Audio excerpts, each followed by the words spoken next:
So, Damian, the late summer anxiety on the foreign front is kind of matched by late summer anxiety on the economic front.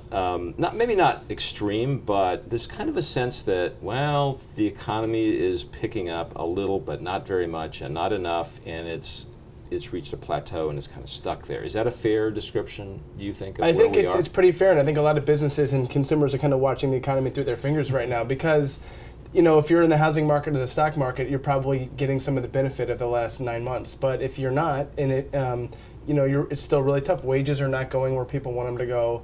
A lot of businesses are doing well, but not well enough to kind of do a lot of hiring.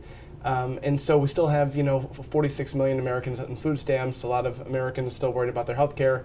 There's uncertainty about how the health care law is going to affect a lot of businesses. So I think we're seeing some anxiety there too, but this isn't the kind of formula that you would expect 5 years after the financial crisis really kicked up and 2 years after the August 2011 debt ceiling. So now, I suppose the good news in that is that in the last several years there's been kind of a spring spurt followed by a summer slump. At least we're not having the summer slump this year. Right. I mean, we could in just a matter of weeks when Congress comes back and has to debate the budget. That's right. So, there hasn't been a global event or a drought or something like that that's really arrested the GDP. The sequester is kind of hanging out there. I think we're all still waiting to see how that's going to affect next year. But right now there's just a lot of uncertainty.